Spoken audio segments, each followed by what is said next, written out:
Helicopter থেকে প্রাণঘাতী অস্ত্র থেকে বিক্ষোভকারীদের উপরে গুলি করার শেখ হাসিনার নিজের মুখে দেওয়া অডিও নির্দেশ এখন আমাদের হাতে। খুনি হাসিনার ক্ষমা নাই। অনেকে বলছেন এটা পাবলিক করতে, সেটা আপাতত করা যাচ্ছে না। মাফ করবেন, আইনি প্রক্রিয়ার কারণে। নিশ্চিন্ত থাকেন, আদালতে এভিডেন্স হিসেবে পেশ করা এবং আদালতের গ্রহণ করার পরে এভিডেন্সটা আপনারা সবাই সেই পিশাচিনীর রক্ত হিম করা নির্দেশ শুনতে পারবেন। আমাদের টিমের অনুরোধ রাখতেই হচ্ছে, এইটা পাবলিক হইলে এভিডেন্স হিসেবে দাখিলের ক্ষেত্রে আইনি সমস্যা থাকতে পারে বলে জানাইছেন ওনারা। তাই আমরা চাই হাসিনার শাস্তি। ওই রেকর্ড পাবলিশ করার জন্য নানা ধরনের চাপ হবে, ট্রল হবে, বলা হবে মিছা কথা বলতেছি, শুনে যাবেন, পাত্তা দিবেন না। আমাদের যে কোর্ট টিম, আমি, ইলিয়াস, মাহমুদ ভাই, সবার কাছেই আছে জিনিসটা। তাই আওয়ামী লীগের উস্কানিতে উতলা হইয়েন না, তবে আশাহত হইয়েন না। তো একেবারে আজকে বিনা জিনিসে ফেরাবো না, খুশি করে দিব শেষে। যেগুলো আদালতে এভিডেন্স হিসেবে দেওয়া হবে না, তার থেকে কিছু শোনাবো, পরে আসতেছি ওই ব্যাপারে। আমি কইছিলাম হাসিনার বাসন নাই, পশ্চিম তারে ছাই দিয়া ধরবে। দেখেন, হিউম্যান রাইটস ওয়াচ প্রতিবেদন দিছে প্রফেসর ইউনূসের কাছে। সেইখানে পুলিশদের নিজেদের ভাষ্যেই প্রমাণ পাওয়া গেছে কতটা নৃশংস হত্যাযজ্ঞ চালানো হয়েছিল। এখানে বলা হয়েছে যে পুলিশ বিক্ষোভকারী ছাড়াও তাদের আশেপাশে বাসাবাড়ির জানলা গেটে দাঁড়ায় থেকে দেখতে থাকা মানুষের উপরে যারা সাক্ষ্য দিতে পারে তাদের উপরে গুলি চালাইছে, যেন কেউ নৃশংসতার সাক্ষ্যটা দিতে না পারে। এই যে এখানে লেখা আছে, পুলিশই বলছে যে এই নৃশংসতা চালানোর নির্দেশ রাজনৈতিক নেতৃত্বের কাছ থেকে আসছিল। পুলিশ অবশ্য নিজের মুখেও বলছে, যেমন ধরেন এই যে এই ভিডিওটা, আমাদের উপর নির্দেশনা আছে, আজকে যদি আপনারা বের হন আমরা কিন্তু ডাইরেক্ট গুলি, আমাদের ব্যবস্থা আমরা নিব। শীর্ষ কর্মকর্তা সিসিটিভি দেখছে, ভিডিও গেমস যেমন খেলে এরকম দেখে দেখে দায়িত্বরত কর্মকর্তাদের এমনভাবে গুলি করার নির্দেশ দিচ্ছিল যেন তারা ভিডিও গেম খেলতেছে। পুলিশের গুলি করার নিয়ম পায়, সেখানে গুলি না করে শরীরের বিভিন্ন প্রধান অঙ্গ প্রত্যঙ্গে সিসার বুলেট ব্যবহার করে গুলি করছিল, শরীর লক্ষ্য কইরা। এমনকি যখন তাদের জীবনের উপরে, মানে পুলিশের জীবনের উপরে আঘাতের কোনো ধরনের শঙ্কা ছিল না। ব্যারিস্টার আরমান র্যাব টিএফআই সেলের আয়না ঘরে বন্দি ছিল, সেই সেলটা আবিষ্কার করা হয়েছে। সেখানে 1000-এর উপরে বন্দি থাকতো, অবিশ্বাস্য সংখ্যা। 8টা কবর সেল আবিষ্কার হয়েছে, 3 ফিট বাই 4 ফিট, যেখানে শুধু বসে থাকা যায়, শোয়াও যায় না। অনেক এভিডেন্স নষ্ট করা হইল। পুরা স্থাপনা বিস্ফোরণে উড়ায় দেওয়ার পরিকল্পনা করছিল জল্লাদেরা, যেন এই এভিডেন্স বাইরে না আসে। ওই দিন যেন ফিরে না আসে, হাসিনার দিন, সেটা নিশ্চিত করার জন্য বিশাল কাজ বাকি আছে ভাইরা, এখনই ক্ষান্ত দিয়েন না। অনেকে বলছেন যে সিরিয়াজে 1 মাসে করলো, তা আমরা 6 মাসে কেন করতে পারি নাই? তার উত্তর হচ্ছে, আমাদের পুরো একটা হোস্টাইল প্রশাসনের সাথে কাজ করতে হচ্ছে। পুরাই তো হাসিনার প্রশাসন। বিপ্লবের পক্ষের শক্তিকে দূরে সরাই রাখা হয়েছিল, তাই আমাদের ক্রুশিয়াল শক্তিকে কাজে লাগাতে পারে নাই সরকার। বিপ্লবের শক্তি নানা ধান্দায় ব্যস্ত হয়ে গেছে। তো এই কাজকে ফ্যাসিলিটেট করার জন্য যে প্রভাব, ইনফ্লুয়েন্স দরকার, তেমন মানুষের সংখ্যা তো কম। তবে কাজ হইতেছে, ভরসা রাখেন, সরকারকে নির্বিঘ্নে কাজ করতে দেন। দাবি দেওয়ার নামে অরাজক পরিস্থিতি তৈরি করে সরকারের চলার পথকে কণ্ঠকাকীর্ণ করে দেবেন না। এই সরকার যেন বেশি দিন থাকতে না পারে, এটাই আওয়ামী প্ল্যান, এটা এজেন্সির প্ল্যান। এই এজেন্সিগুলোর উপরে কর্তৃত্ব স্থাপন করা যায় না এখনো তারা স্যাপোটাস করে নানা জায়গায়। ভাই, ফেসবুকে চিল্লায় কাজ হয় না, মাঠে কাজ করতে হয়। সেটা সময় লাগে, এনার্জি লাগে, ঘাওড়াদের দাবরানি দেওয়া লাগে। এই কাজ যারা করতে পারবেন না তারা হুদাই লাগেন না মানুষজনের পিছে। আমার পিছু লেগে আছে অনেকজন, আর কি লেগেন না, লাভ নাই আর কি, লেগে কোনো কিছু করতে পারবেন না আর কি। আমাদের এই মুহূর্তে করণীয় হইতেছে প্রফেসর ইউনূসের সরকারকে সর্বাত্মকভাবে সহায়তা করা। প্রফেসর ইউনূসকে বলতে হবে যে আপনার উপদেষ্টা পরিষদ পুনর্গঠন করেন, দক্ষ তরুণদের উপদেষ্টা পরিষদে অন্তর্ভুক্ত করেন। দেশের মধ্যে আওয়ামী লীগারদের দাবরানির উপরে রাখার জন্য সব ধরনের কৌশল নিতে হবে। আওয়ামী লীগের পক্ষে যেই কথা বলবে তারই দাবরানি দেওয়া হবে। দেশের বাইরে যারা আওয়ামী লীগের পক্ষে কাজ করতেছে তাদের বিরুদ্ধে আমাদের ফরেন মিশনগুলোকে সক্রিয় করতে হবে। ওই যে সেদিন দেখেছিলাম না, কানাডার একজন আমাদের ভাইদের নাম থাম ছবি টবি দিয়া প্রচার চালাচ্ছে, ওদের নাকি পিটাবে। ওই ইত্তেফাকের নাকি কানাডার প্রতিনিধি। ওই ইত্তেফাকে কানাডার প্রতিনিধি থাকে কিভাবে? ইত্তেফাক ভালো হয়ে যান। হাসিনার লেসপেন্সারি করেছে আপনার মালিক, এখন এই সমস্তকে আশ্রয় দিতেছেন, সামাজিক প্রতিষ্ঠা দিতেছেন। পুলিশে যারা অসহযোগিতা করতেছে তাদের নির্দয়ভাবে অব্যাহতি দিতে হবে। তারপরে সবার সম্পদের খোঁজ নিয়ে টান দিতে হবে। ইন্ডিয়ান সকল ইন্টারেস্টকে, সকল পণ্যকে বর্জন করতে হবে। ইন্ডিয়ার সাথে লটর পটর যারা করতে যাবে তাদের সামাজিকভাবে লজ্জা দিতে হবে। মিডল ক্লাস আর আপার মিডল ক্লাসের মধ্যে যারা আওয়ামী লীগের পক্ষে আওয়াজ তুলতেছে, কাজ করতেছে, তাদের দৌড়ানির উপরে রাখা হবে। সোশ্যাল মিডিয়া ফলো করা হবে। এদের সবার অপ্রদর্শিত আয় আছে, ফাইল ওপেন করেন, কিছু করতেও হবে না, শুধু ফাইল ওপেন করেন, পেটের গু শুকায় জিলাপি ঘুটা হয়ে যাবে। যারা হত্যা করছে আমার ভাইদেরকে, সন্তানদেরকে গুম করছে, পুলিশ, র্যাব, ডিজিএফআই, এদের প্যাকেট করে ফেলতে হবে। বাধা দিতে থাকলে এমন কৌশল না হবে যেন বাধা দিতে না পারে। আমার কাছে কৌশল আছে, ওই জাউরামুর স্ট্র্যাটেজি আছে, শিওর শট। হ্যাঁ, সোহরাদ্দির বডিগার্ড, ওই যে হ্যাঁ, সোহরাদ্দির বডিগার্ড ওই কি ছিল, ভদ্রলোকের সাথে ভদ্রতার, জাউরাদের সাথে ডাবল জাউরামি। নাহলে আপনি গেলে মরছেন, আমি সেটা ফলো করি। ইন্ডিয়ার এখন মূল প্ল্যান হইতেছে প্রফেসর ইউনূসকে সরানো। প্রফেসর ইউনূসের ব্যাপক আন্তর্জাতিক গ্রহণযোগ্যতার জন্য বাংলাদেশে ইন্ডিয়া কিছুই করতে পারতেছে না। প্রফেসর ইউনূস ইন্ডিয়ার গলার কাটা হইয়া দাঁড়াইছে, এই কাটা সরাইতে চাইতেছে ইন্ডিয়া। এই জন্য নির্বাচন দিয়ে সরে যাওয়ার চাপ তৈরি করতেছে, যেন বাংলাদেশকে আবার দখল করতে পারে ইন্ডিয়া। বাংলাদেশের রাজনৈতিক দলগুলো না বুঝা আওয়ামী লীগের সাথে আনন্দ চিত্তে ইন্ডিয়ান এই পরিকল্পনা বাস্তবায়নের জন্য কামলা দিয়ে দিতেছে। মনে রাখবেন, প্রফেসর ইউনূসের অকাল বিদায় মানে ইন্ডিয়ার পুনরায় বাংলাদেশের তালুকদারি বহাল। এই জন্যেই ফেব্রুয়ারিতে আওয়ামী লীগ কঠোর আন্দোলনে যাবে বলছে। আর বিএনপি নাকি সরকারকে সঠিক পথে আনতে আন্দোলনে নামবে। কোন পথে গেছে সরকার? কোন বেপথে গেছে সরকার? সঠিক পথ মানে কি? তবে আওয়ামী লীগ বিএনপি একই সাথে আন্দোলন করছে, দেখেছেন তো? একই সময় আলহামদুলিল্লাহ, দুই রসুনের এক জায়গায়, এটা বুঝাতে পারছেন তো? বিএনপি চায় আন্দোলন, আওয়ামী লীগও চায় আন্দোলন। বাহ, কি মজা! সরকারকে নাকি নির্বাচনে বিলম্বের যৌক্তিকতা তুলে ধরতে হবে, তাই নাকি? বহুত খুব সালাউদ্দিন সাহেব, আমরাই সরকার, এটা আমাদের সরকার, আপনার না হইতে পারে, আমরাই দিব যৌক্তিকতা। ড্যাং ড্যাং করতে তো গেছিলেন ক্যান্টনমেন্টে যে সরকার গঠন করার জন্যে। এখন সরকারকে অন করেন না, এখন সরকার আপনার না, আমাদের সরকার। আপনার না হইতে পারে, তবে দিব, আমরাই দিব যৌক্তিকতা। আগামীকাল দেই, হ্যাঁ, মাইনা নেবেন, আমি শিওর। একটা দিন টাইম দেন, মেলা কাজ করার লাগিচ্ছে তো, একটা দিন টাইম চাচ্ছি, খুশি করে যৌক্তিকতা দিয়ে দিমুনি, আমি দিমুনি। জানেন তো সালাউদ্দিন ভাই, আমার যুক্তি গলে শিওর শট। সরকারের দিকে বাউন্সার ছুঁড়েন না, প্রত্যেক বাউন্সারে ছক্কা হাঁকামো প্রমিস করলাম। এবার আসেন, কইছিলাম না খুশি কইরা দিব, আসেন খুশি কইরা দিই। হেলিকপ্টার কোন কোন দিক দিয়ে গেছে আর কই কি হত্যাযজ্ঞ চালাইছে, এটা কেমনে বের করা হয়েছে জানেন? এটা রিক্রিয়েট করা হয়েছে কেমনে জানেন? ক্রু যারা ছিল তাদের সকলের পকেটে মোবাইল ছিল, নিচ দিয়ে উড়িছে, আর মোবাইলগুলো কাছের টাওয়ার থেকে সিগন্যাল নিছে, আর বেচারারা মরিছে। ছবির মতো রিক্রিয়েশন হয়েছে আর কি। নিজে থেকে হয়েছে ভিডিও, অসংখ্য সিসিটিভি ক্যামেরার ফুটেজ। মুগ্ধর ভাইয়ের কাছে কয়েক টেরাবাইট আছে ফুটেজ। মুগ্ধর গুলি খাওয়ার যে রিক্রিয়েশন ওর বড় ভাই নিজের হাতে করেছে কলে। হাসিনা সবার কল রেকর্ড করার জন্য ওই যে এনটিএমসি করেছিল। 5 তারিখ সন্ধ্যায় পুরা রেকর্ড ডিলিট করার নির্দেশ দিছে এক ব্রিগেডিয়ার জেনারেল। আইজার নাম কইলাম না, ব্রিগেডিয়ার সাহেব ভালো হয়ে যান। মুছেও গলে দিছে সব। আমাদের কাছে স্বীকারোক্তি আছে কে বলছে মুছে দেওয়ার জন্য। আদালতে দাখিল করা হবে এমন সাক্ষ্য প্রমাণ নষ্ট করার জন্য জেনারেল সাহেব আপনি আদালতে উঠবেন, লিখে রাখেন। তবে সেই সব রেকর্ড উদ্ধার হয়েছে আলহামদুলিল্লাহ। সমস্ত টেলিফোন কল, টেরাবাইটের পর টেরাবাইট, ওই সময় ডিটেইল অন্দরমহলের ঘটনার ছবির মতো রিক্রিয়েশন করা সম্ভব হইতেছে। আমি শুনেছি একের পর এক।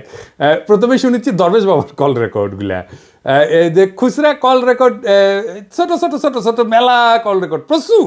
এর মধ্যে অনেকগুলো এভিডেন্স হিসেবে ইউজ করা হবে, তো যেগুলো আমরা এভিডেন্স হিসেবে ইউজ হয়তো করবো না, সেগুলোই শোনাই। হ্যাঁ, এই যে সাহেব শুনান না কয়টা।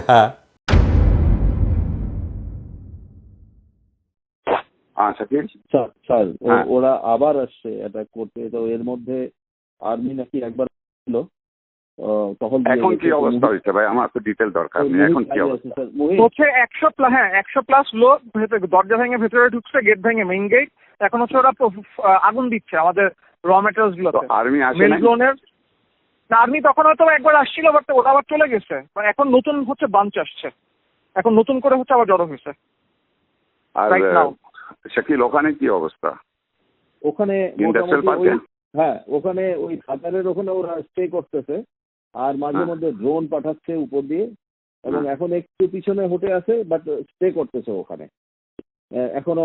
এই মাত্র কথা বলবো যে এখনো ওই ওরা স্ট্যান্ড নিয়ে আছে যে সুযোগ ঠিক আছে। পেলে আবার ঢুকবে। জি জি, হ্যাঁ স্যার। হ্যাঁ শাকিল, স্যার সালামালাইকুম স্যার, আপনি কি অবস্থা পিপি? আলাউদ্দিনকে চেষ্টা করতেছিলেন, পিপি কিছু ভাঙছে ভিতরে। হুম। তারপরে এখন সানসিটির থেকে এসে আমাদের পার্কে 2 নাম্বার গেটের এখানে আসছিল, তো পুলিশ কিছু ছত্রভঙ্গ করছে ওখান থেকে, হুম, তো ওখান থেকে সরে গেছে এখন আপাতত। হুম, ঠিক তো আছে। এখন এরা কারা এই- ছিল? এরা স্যার ওই বাইরের, মানে এরা তো কোনো ছাত্র না, বাইরের এরা। হুম। না ছাত্র না তো বুঝলাম, কিন্তু আমাদেরটাকে কেন টার্গেট করতেছে? নিশ্চয়ই প্ল্যান করে টার্গেট করতেছে। এটা তো স্যার এই মুহূর্তে আমি বুঝতে পারছি ঠিক না। আছে, এনিওয়ে চলে গেছে। হ্যাঁ, ওদেরকে পিছায় হটাইছে এখন। হুম, আর আমি স্যার আছি ঢাকা অফিসে আজকে। ঠিক আছে, জি স্যার। আপনি ফলো করেন, তাই আমাকে জানাতে থাকেন। জি আচ্ছা স্যার, জি সালামালাইকুম স্যার। আসসালামু আলাইকুম স্যার। স্যার স্যার ভালো আছেন? স্যার আলহামদুলিল্লাহ স্যার। আচ্ছা, ওই আইএফআইসি তে তো আপনি মঞ্জুরকে দিয়ে দিয়েছেন, স্যার স্যার স্যার রাশিদকে দেবেন না? রাশিদকে দিয়ে দেন। স্যার একটু আমাদের স্যার হলো কি, ওই যে এরা যারা ছিল, হুম, মানে যেমন স্যার ওই যে এই এগুলো আমাদের মানে এফডির পজিশনের এগেনস্টে। আর ফাইন্যান্সিয়াল ইনস্টিটিউশন ডিভিশনে যারা, ওদের এগেনস্টে আবার ফাইন্যান্সিয়াল ইনস্টিটিউশন দিতে হয়, মানে এরকম একটা আছে। তো একজন একজন করে স্যার দিচ্ছি, আমি দিব না সেটা বলি নাই। না আপনি রাশিদকে দিয়ে দেন, আমার রাশিদ দরকার আব্দুর রহমান। আর থার্ড ম্যান যে আরেকটা তো মুস্তফাও তো এখন চলে যাবে স্যার ওনার তো, হ্যাঁ ওনার তো বোধহয় আরো কিছুদিন সময় আছে স্যার। অক্টোবরে চলে যাবে। ওইগুলো স্যার আমরা আমার মনে হয় স্যার, যদি আপনি যদি স্যার এফআইডি থেকে কাউকে চুজ করেন তাহলে একটু সুবিধা হয় আর কি। কারণ এরা তো স্যার এই যেমন স্যার যে যাদের এগেনস্টে দিচ্ছি ওনার তো এফআইডিতেই ছিলেন আর কি, আমাদের জাফর ইকবাল স্যার, কামনা ম্যাডাম, এটা আর কি। ওইটা হলে স্যার ভালো হয়। না আপনি ওটার জন্য আপনি এক্সেপশন করে দেন, আপনি দুইজন ফাইন্যান্স থেকে দেন, একজন ব্যাংকিং থেকে দেন। আচ্ছা ঠিক আছে স্যার, এটা সময় করে দিবেন আপনি এক্সেপশন করে দেন, বিকজ আমার জন্য is very important. I want the right না, আপনার পারসন। স্যার আপনি যাদেরকে পছন্দ করছেন ওরা সবচেয়ে খুবই ভালো স্যার। এটাতে কোনো ইয়ে নাই স্যার। ঠিক আছে, ঠিক আছে স্যার, আমি ওকে ওকে, স্যার জি sir, thank you, thank you.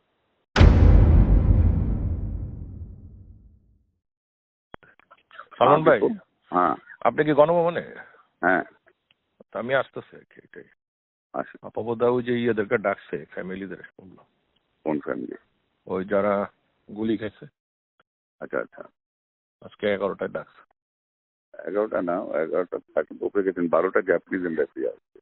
হ্যাঁ 12টা জাপানিজ এম্বাসেডার আসবে। ও, আপনি অ্যাম্বাসাডার আসবে। 12টা। তাহলে বিকালে আসি, তাহলে একটা কাজ করি আমি তাহলে। এখন তো ডাকেন নাই কোথাও হ্যাঁ, ফ্যামিলিদেরকে, এখন ডাকে নাই। ও তাহলে বিকালে আসি, 3টা-4টার দিকে আসি। জি জি, সালাম আলাইকুম।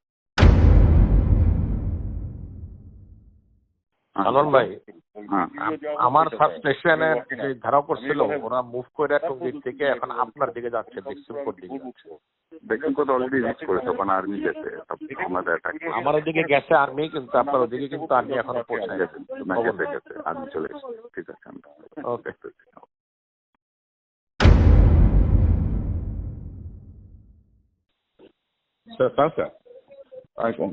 আচ্ছা, আরেকটা ওই আপনারা যে ন্যাশনালাইজ ব্যাংকে কি ডিএমডি প্রমোশন হচ্ছে নাকি? না স্যার, এখনো ধরা হয়নি। ধরা হয়নি, কবে ধরবেন? লিস্টগুলি চাইছেন নাকি? ব্যাংকগুলি থেকে লিস্ট গেছে আপনাদের কাছে, তারা এলিজিবল? হইতে পারে, কিন্তু স্যার এটা হ্যাঁ হইতে পারে, এখনো প্রসেস শুরু হয় না এইভাবে, এত চিন্তা ভাবনা করতে। ও আচ্ছা, ওরা নিজেরা হয়তো লিস্ট দিচ্ছে। ও ডিএমডি তো স্যার হলো যে জিএম থেকে হয়। জিএম থেকে ডিএমডি হয়, তো ওটা আপনার প্রসেসটা কি কবে শুরু করবেন? এটা স্যার আরো সময় আছে, বসতে হবে, সময় আছে স্যার, সময়। ঠিক আছে। তো আমার একজন আছে, আমি আপনাকে হোয়াটসঅ্যাপে নাম পাঠিয়ে দিই। ওই জনতা ব্যাংকে মিজান বলে একজন আছে, জিএম, সিনিয়র মোস্ট আছে, সে সিনিয়রিটিতেও সে পাবে, ইজ ভেরি গুড। ঠিক আছে, যখন শুরু করবেন তখন একটু খেয়াল রাখবেন। আচ্ছা ঠিক আছে, ওকে, থ্যাংক ইউ, থ্যাংক ইউ।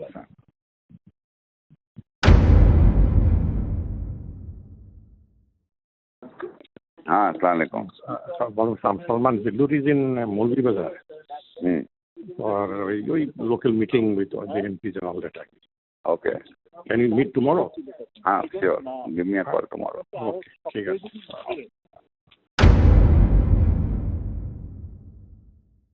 জি সালমান ভাই। বিপু রোববার 11টায় হ্যাঁ, আমি বিড়াতে ওই ব্যবসায়ীদের সাথে একটা সেটিং করতে চাচ্ছি। আচ্ছা, খুব ভালো হয়। তো ওই দিন তো 450 জনের সাথে বসলাম। হ্যাঁ, তো আপাতত বললো কি হ্যাঁ তোমাদের সমস্যাটা আমরা দেখবো। হ্যাঁ, তো এখন আমি 50-60 জনকে নিয়ে তুমি আমি ঠিক আছে, টিটো হ্যাঁ, পলক ঠিক আছে। আমরা বসে ওদের কথা শুনি কি কি সমস্যা জি, আছে না জি, আছে, একটু জি, দেখানো জি, তো দরকার, ইকোনমিটা জি, ঠিক অবশ্যই করতে অবশ্যই হবে। অবশ্যই। তো তুমি তো একটু নোট করে রাখো 11টায় বিডাতে, বিডাতে 11টায় রোববার দিন। রোববার দিন। জি, okay, thank you. Hello, Salman, you're in Bida all day. হ্যাঁ দিদি, হ্যাঁ। Achha. What time are you free tomorrow? Tomorrow, maybe in the morning I should be free. Around what hours? 11? 12ish. Okay. 12ish. ঠিক আছে।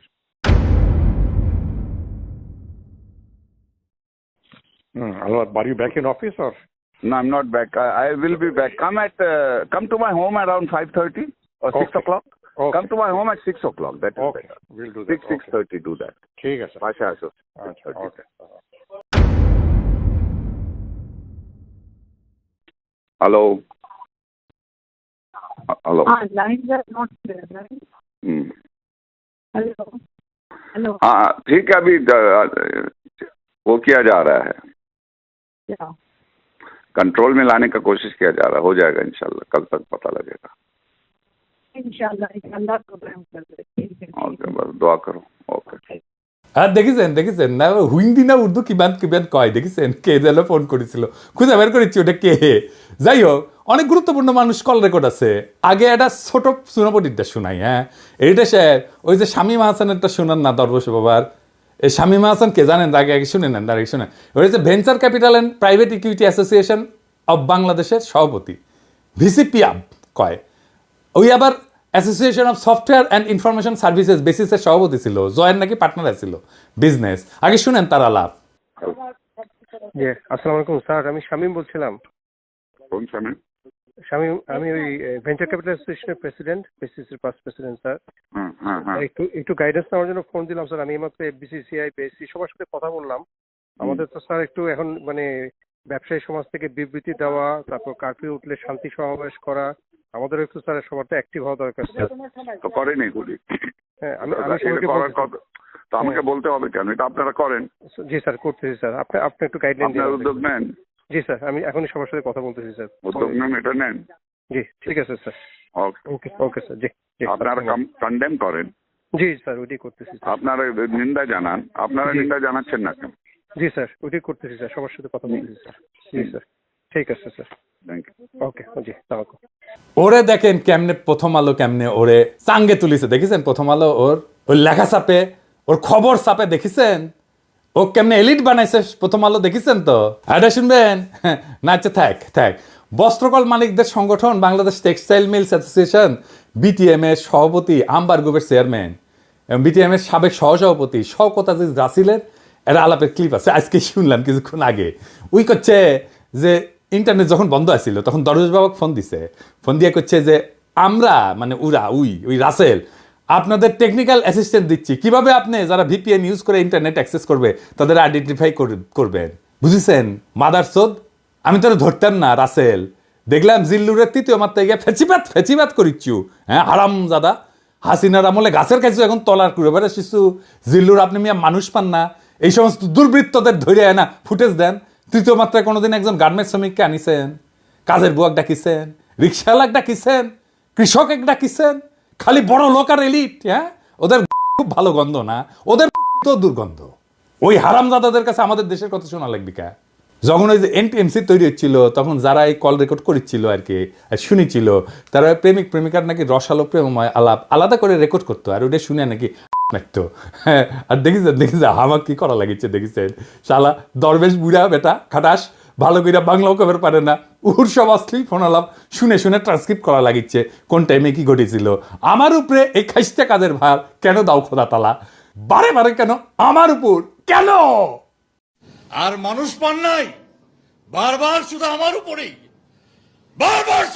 উপরেই, কেন?